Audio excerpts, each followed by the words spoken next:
Here is an unsettling thought.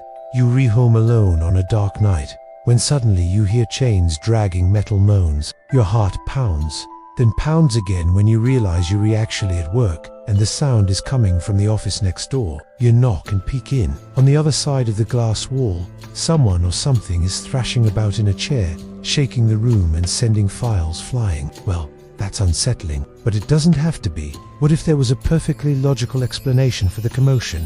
What if there was a ghost next door? Haunting isn't just a hobby anymore. In this world, ghosts clock in, file paperwork and earn phantom paychecks. What if the afterlife came with a 9 to 5? Welcome to Other Side, where today we explore a reality where ghosts hold real jobs, and they're not just scaring people anymore. Before we begin, we would like to extend our deepest gratitude to those who have liked, commented, and subscribed to our channel. Your support means everything to us, and we're so excited to share this episode with you all. So let's dive right in together. So you've finally found some peace, maybe even moved on from your unfinished business. Now what? Well, it's time to join the workforce, of course. But what kind of work would spirits do? How would a ghost apply for a job? And how exactly would they clock in? The more we think about it, the more questions we have. But hey, at least now ghosts wouldn't need to haunt houses for fun because they'd be too busy working their ghost jobs. Okay, let's get back to that ghost in the next office. They've got a name,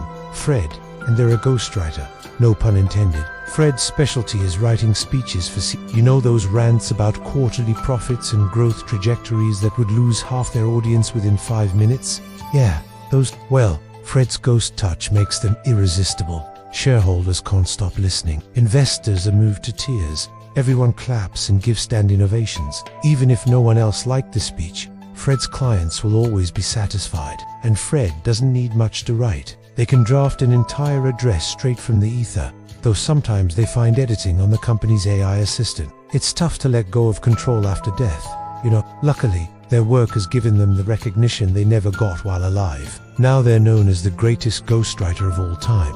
But wait a minute, CEOs are very much alive. How can a ghost work for them? Is it possible for living humans and ghosts to collaborate? It'll be hard to tell.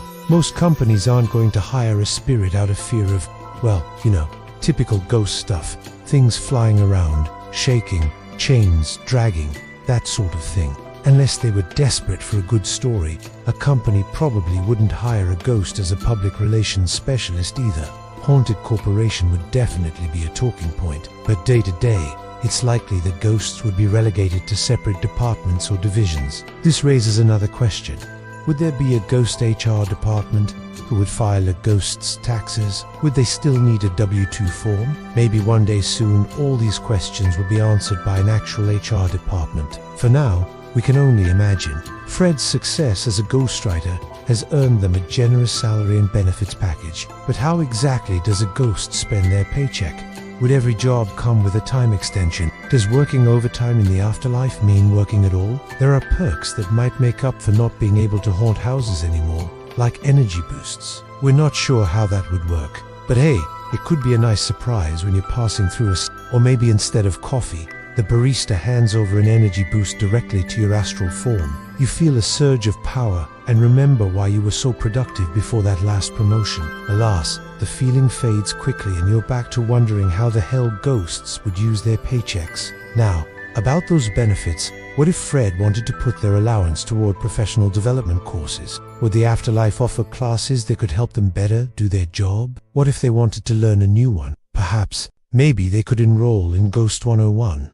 Here's what you need to know about haunting, or take a course called Effective Techniques for Demanding Respect from the Living, taught by experts who have studied the social dynamics between the realms for centuries. What would a ghost dentist do?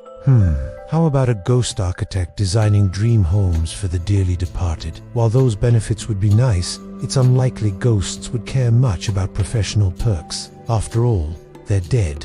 Afterlife, employment might be less about advancement and more about how much respect each position would bring in the afterlife. What if Fred left corporate ghostwriting to become the manager of the Winchester Mystery House? With over 160 rooms and a long history of reported paranormal activity, the property is practically a ghost magnet. Fred could oversee renovations, schedule tours and deal with guests who and decide whether they want a room with a view or a room with a ghost. Of course, a famous haunted house manager wouldn't carry the same clout as the Winchester Mystery House manager. It would take centuries of respect and admiration to achieve that level of influence. So a job with a higher social status would require years of hard work. That begs another question. Are ghosts allowed to retire? Do they get pensions? More importantly, what do they get for their retirement plans? Alright, enough with the hypothetical questions. What job would you want if you became a ghost? Would you still use your talents to benefit the living? Maybe you'd want to teach astral plane safety courses or become a ghost tour guide. What if you had no interest in helping others? Would you go the route of pure evil and become the world's worst poltergeist, shaking the foundations of buildings and haunting people's dreams? If that's you, then you should look into demolition work, working alone. Setting your own hours and free reign to wreck stuff whenever you please sounds pretty ideal for a poltergeist. The truth is, you'll need to decide for yourself what job fits your skills best. No matter what you choose, you can be sure there'll be paperwork. What did you do before you died? Not important. What are your strengths? Strengths. Irrelevant. Can you fill out TPS reports without complaining? Yes.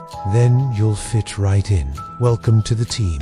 If this ghostly job market made you want to update your resume from the other side, show your support by liking this video and subscribing to the channel. Now, let's keep this party going with another amazing video. Hey there, welcome back to the channel. Okay, so a world where ghosts work regular jobs sounds like a recipe for chaos. Imagine filing cabinets flying through the air or chairs dragging themselves to meetings. It could definitely be pretty hectic, but maybe that's where the fun would be. On the other hand, having ghosts in the workplace could also be a game changer.